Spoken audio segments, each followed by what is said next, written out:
Courtney Fairchild, the President and CEO of Global Services, and welcome to our next installment of The New Normal, where we talk about government contracting and what COVID-19 has done to all of our businesses and how we're going to survive. Today, I am so lucky to have with me Miss Angela Dingle, the President and CEO of Ex Nihilo Management.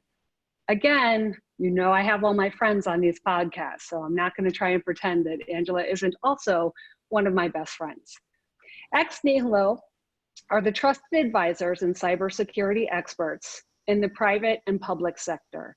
They provide IT governance, risk management, and compliance services. And we'll talk a little bit more about those today. But welcome, Angela. Thanks so much for being with us.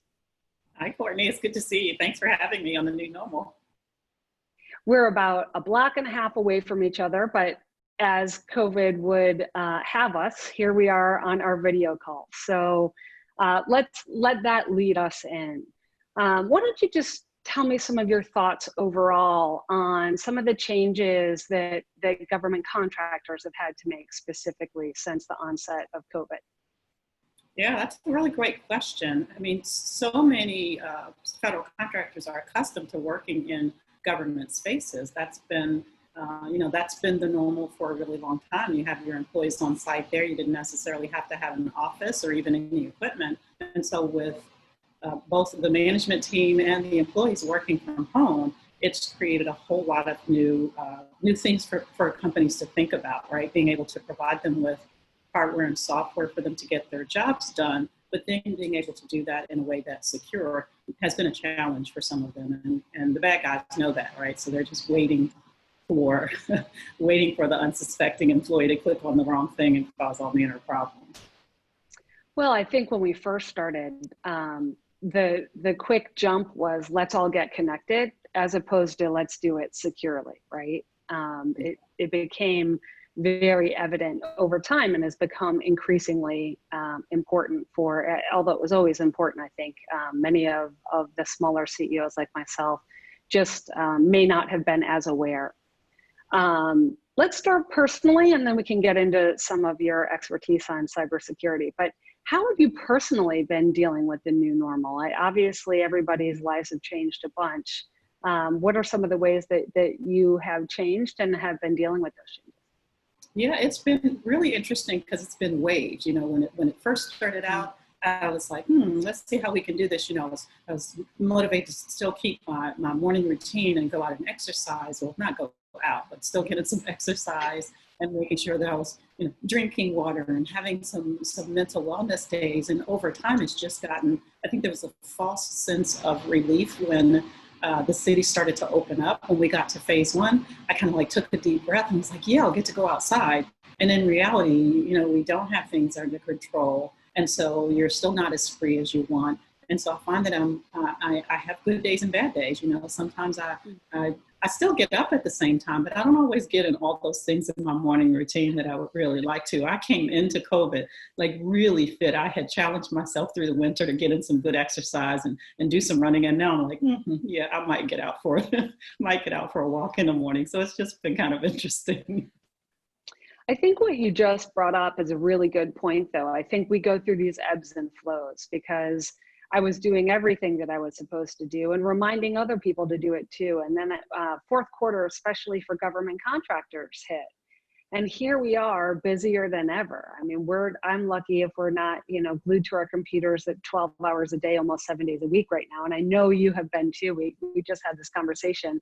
All of our eyes are a little puffy, I know. So everybody else, you'll have to excuse us. I'm sorry.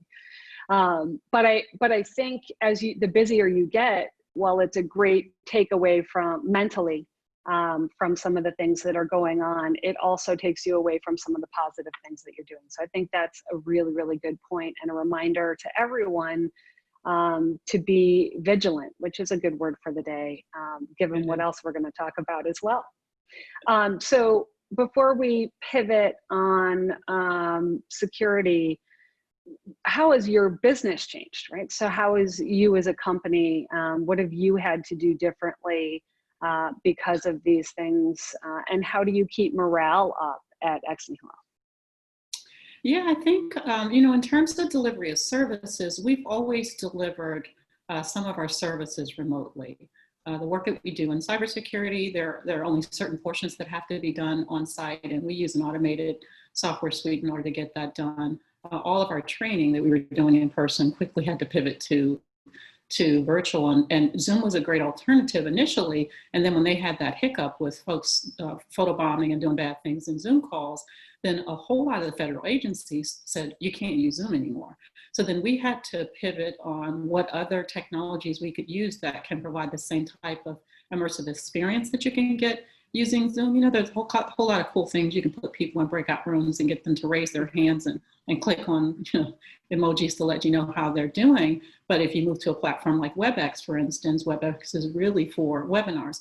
So we've had to do some adjustment of that. And as a matter of fact, we've got some training that's coming up next month where we're just revamping that whole program, even from the way that we used to do it virtually, because now this is extended virtual, right? It's not just I'm going to sit in there for a day. This is like a whole new life in virtual. So yeah, it's been some changes.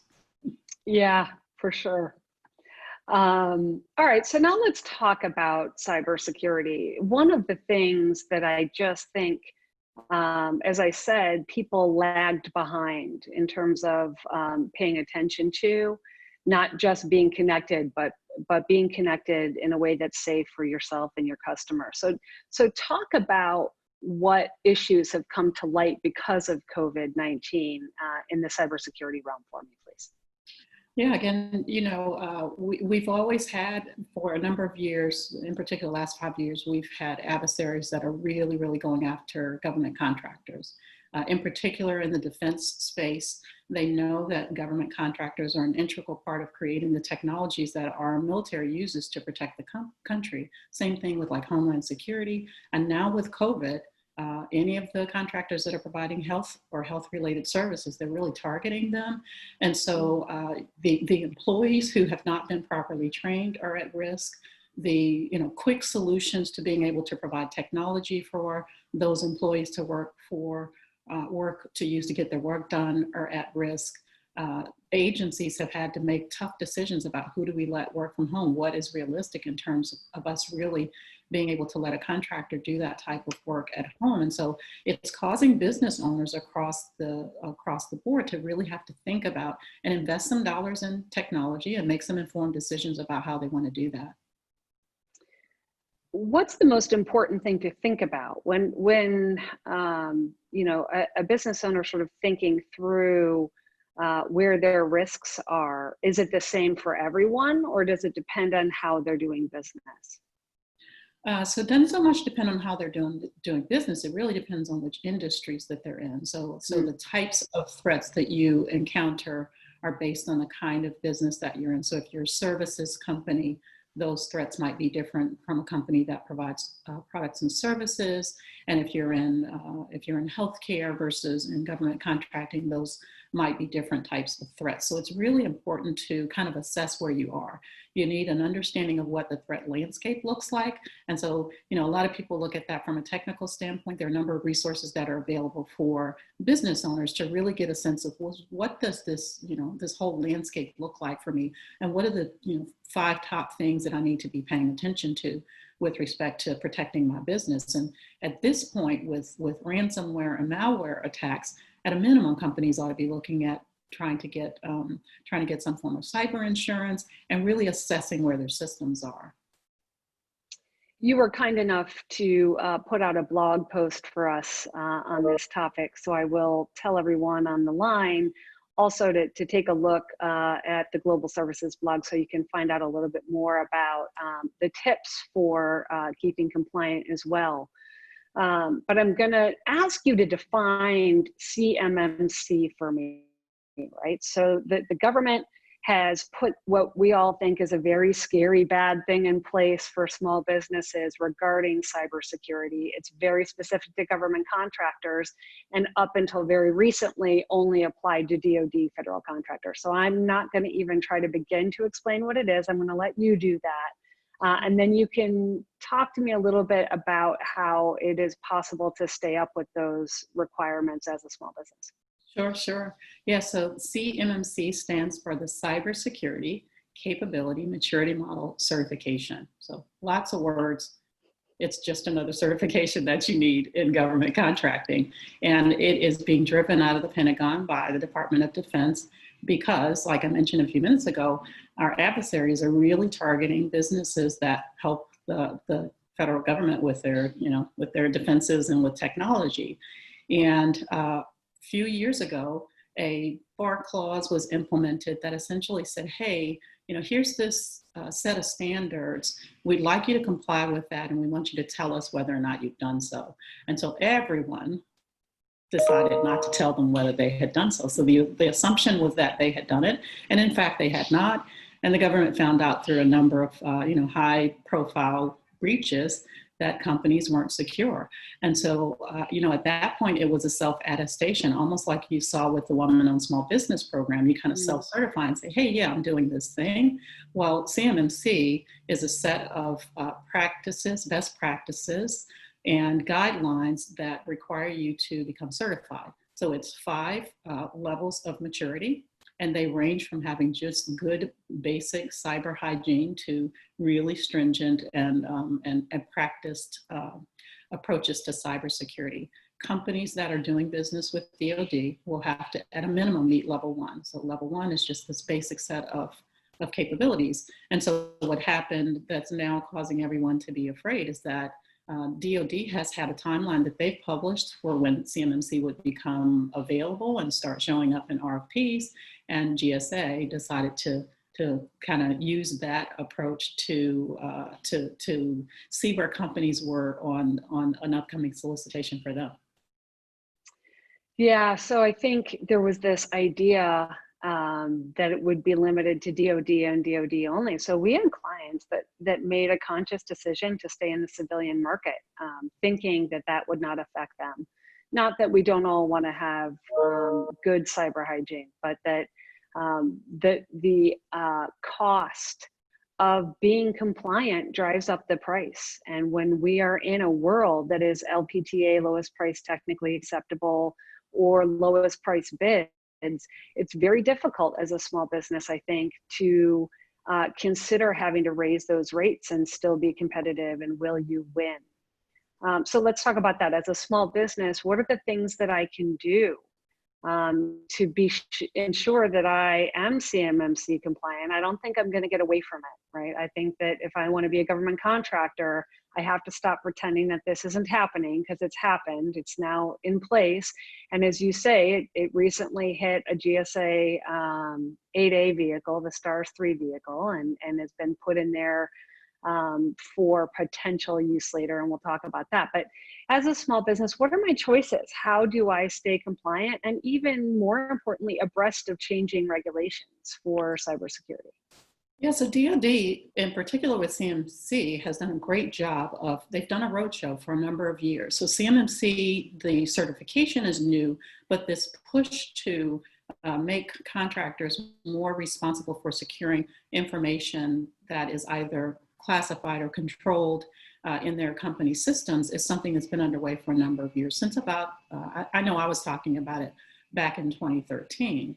And so it's not going anywhere, right?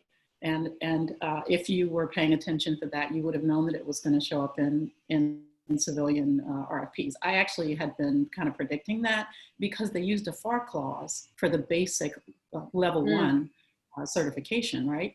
And so a FAR clause is for civilian agencies, as opposed to the level 2s and 3s use DFAR clause, which is with defense supplements to that. So I kind of figured that's the direction it was going on. The best thing for contractors to do is to get engaged in these ongoing discussions. So there is a CMMC accreditation board, advisory board, I forget what that A stands for. They have these national conversations that kind of help you understand the direction that they're going in. A lot of the industry associations, ASCII, CCAF, a number of them have been doing a roadshow around CMMC. So kind of get smart on what's happening in the direction that that's going in. You've got to understand what your risk is. So you've got to do some form of assessment. And if you don't know how to do it, get a third party to do it, right? Get somebody that knows how to do it to come in and help you, because doing it incorrectly can be even more costly than trying to comply with it. And right. so Yeah, yeah. So, trying to stay up on those. The regulations that CMMC is based on, those are publicly available through NIST, the National Institutes of Standards and Technology. So you can go out and read those. We do some training classes around that that can kind of help people get a sense for what's next, right? Once you know what the gap is between where you are and where you want to be with respect to CMMC, then it's just a matter of actively working towards implementing those things that will Right. put you in a position where you can be qualified. So at Global Services, we did hire Ex Nihilo to do exactly that, to help us with the original analysis as well as the continuous monitoring. Because I think the secondary problem is that people believe that today we can do the analysis, we'll fix that and it's over, as opposed to continuous monitoring and knowing what goes on over time. So I absolutely suggest that if you do not have this capability internally, that you get someone as a third party. Because I just think that it's too easy to look at specific points in time and hope that you're where you need to be that day. As we said, this is going to continue through the civilian agencies, and it's just good practice, right? We don't need or want to be hacked. We're putting ourselves in positions as government contractors to have that happen. And to stop dragging our feet, I think, and I think Angela could attest to this, about global services as well. I mean, I tried to avoid it as long as I could, but as a good business owner, you have to be up on all of these things as well. So I really thank you for being with us today. It's a quick 15 minutes. You can find Angela's information and Ex Nihilo on our blog and our website. And I'm going to give you the last thoughts for the day, either on COVID or cybersecurity, and feel free to give your website as well. Thank you.